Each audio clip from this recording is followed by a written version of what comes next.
mga mamamayan at panganamumuno ng patuloy at tumitibay na pagkakaisa, pagtutulungan at pagmamahalan bilang pagsunod sa inyong mabuti at magandang kalooban.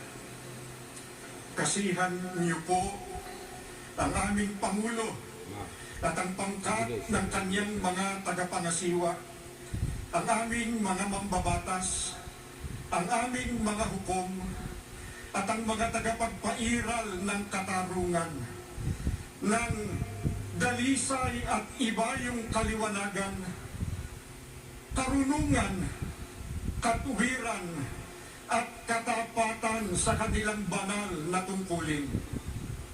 Patuloy niyo tulungan at arangalin kaming lahat ng mga mamamayan at mga pinuno tungo sa dakilang pagkakaisa na magbubunga ng ibayong kapayapaan, kaayusan, kaunlaran, kasaganaan, at kasiyahan ng lipunang Pilipino. Magpatuloy po tayo sa personal na panalangin. Mangyaring ang bawat isa ay tahimik na manawagan sa may kapal.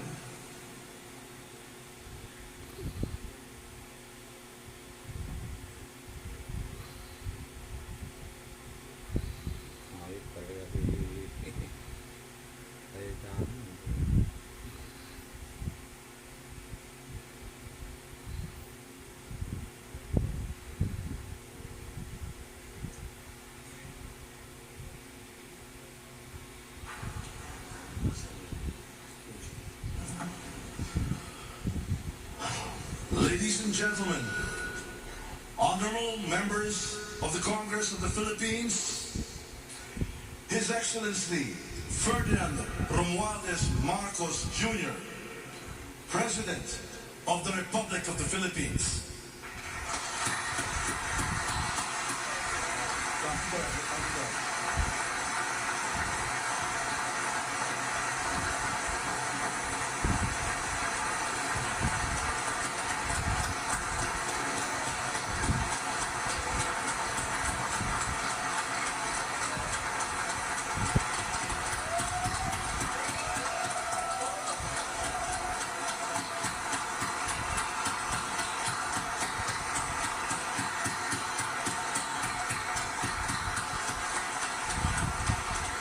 Vice President Sara Zimmerman Duterte, former Presidents Joseph Ejercito Estrada, Gloria Macapagal Arroyo, and Rodrigo Roa Duterte, Diyan. Senate President Juan Miguel Zubiri, Nandiyan siya? and the honorable members of the Senate, House Speaker Ferdinand Martin Romualdez, and the honorable members of the House of Representatives, Chief Justice Alexander Gesmundo, and the honorable justices of the Supreme Court, the Apostolic Nuncio, Most Reverend Charles John Brown, and the esteemed members of the Diplomatic Corps,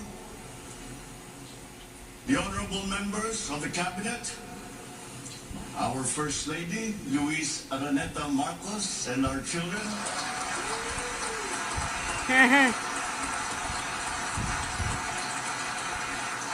distinguished guests, ang mga minamahal kong mga kababayan, ladies and gentlemen, magandang hapon po sa inyong lahat.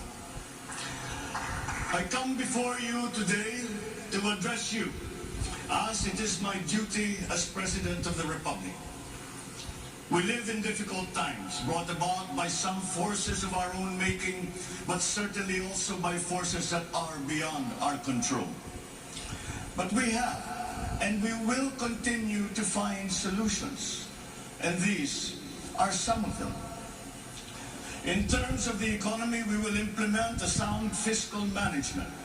Tax administration reforms will be in place to increase revenue collection. Expenditure priorities will be realigned and spending efficiency will be improved to immediately address the economic scarring arising from the effects of COVID-19 and also to prepare for future shocks. Productivity-enhancing investments will be promoted. Our country must become an investment destination. capitalizing on the corporate recovery and tax incentives for enterprises, or the CREATE law, and the economic liberalization laws such as the Public Service Act and the Foreign Investments Act. Ecozones will be fully supported to bring in strategic industries such as those engaged in high-tech manufacturing, health and medical care, and all emerging technologies. This is also seen to facilitate economic growth outside of Metro Manila. Our tax system will be adjusted in order to catch up with the rapid developments of the digital economy, including the imposition of value-added tax on digital service providers. The initial revenue impact will be around 11.7 billion pesos in 2023 alone. Tax compliance procedures will be simplified to promote ease of paying taxes. We will pursue measures to determine possible undervaluation and or trade misinvoicing of imported goods. Through information and communications technology, the Bureau of Customs will promote streamlined processes. Disbursements for 2022 to 2023 will be maintained at above 20% of gross domestic product, or 4.955 trillion pesos and 5.086 trillion pesos respectively, to ensure continuous implementation of priority programs. Disbursement will further increase over the medium term from 5.402 trillion pesos, or 20.7% of our GDP in 2024, to 7.712 trillion pesos, or 20.6% of GDP in 2028. The medium-term fiscal strategy of this administration seeks to attain short-term macro-fiscal stability while remaining supportive of the country's economic recovery and to promote medium-term fiscal sustainability. Furthermore, and more importantly, fiscal policy aims to bring together the national government's resources so that these are mobilized and utilized in order to gain the maximum benefit and the high multiplier effects for our economy. Measurable medium-term macroeconomic and fiscal objectives include the following headline numbers. These are based on forecasts that are consistent with the guiding principles of coherence of strategies, policy discipline, and fiscal sustainability. 6.5 to 7.5% real gross domestic product growth in 2022. 6.5 to 8% real GDP growth annually between 2023 and 2028. 9% or single-digit poverty rate by 2028. 3% national government deficit to GDP ratio by 2028. Less than 60% national government debt to GDP ratio by 2025. At least $4,256 income per capita, and the attainment of upper middle income status by 2024. The aforementioned headline goals summarize the objectives of this medium-term fiscal strategy being submitted to Congress for its adoption and concurrence to the concurrent resolution by the Senate and House of Representatives. Once adopted, the MTFF will become an anchor for the annual spending and financing plan of the national government and Congress when preparing the annual budget and undertaking related appropriation activities. It is therefore a forward-looking document that extends beyond the traditional 3-year horizon to reach 6 years, coinciding with the 6-year coverage of the Philippine Development Plan 2023 to 2028. The MTFF also promotes transparency and credible commitment to pursue the indicated socio-macroeconomic goals that optimize the government budget. Medium-term growth targets and the assumptions regarding key macroeconomic variables underpin the medium-term fiscal plan. The recent past and the COVID-19 pandemic has beset the macroeconomic environment with challenges and a series of external shocks. Inflation has accelerated in recent months due largely to significant increases in international prices of oil and other key commodities. Still, the economic growth momentum remains firm, as demonstrated by the strong 2022 first quarter GDP growth at 8.3%. However, the recovery process from the impact of the pandemic is still ongoing, amid elevated uncertainty in the international economic environment. Revisions in the macroeconomic assumptions incorporate these challenges and most recent economic developments, leading to upward adjustments in the following: inflation rate for 2022 to 2023, foreign exchange rate for 2023 to 2025, and goods and services imports growth for 2022. The economy is expected to grow by 6.5 to 7.5% this year as we continue to reopen the economy while considering the recent external developments.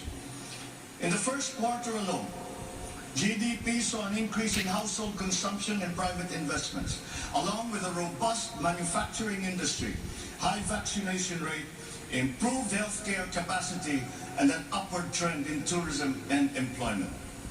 This is expected to continue for the rest of the year. The strong economic growth is projected to be sustained and expanded further to 6.5 to 8% from 2023 until 2028. The average inflation for 2022 is projected to range from 4.5 to 5.5%. Following the uptick in fuel and food prices as a result of the ongoing Russia-Ukraine conflict and the disrupted supply chains.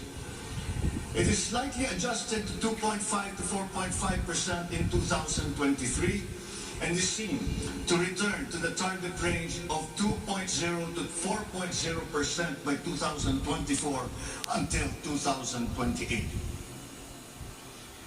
Dubai crude oil price is expected to settle at 90 to 110 US dollars per barrel in 2022, 80 to 100 US dollars per barrel in 2023, and 70 to 90 US dollars per barrel from 2024 onwards, as oil supply is expected to catch up and stabilize over the medium term.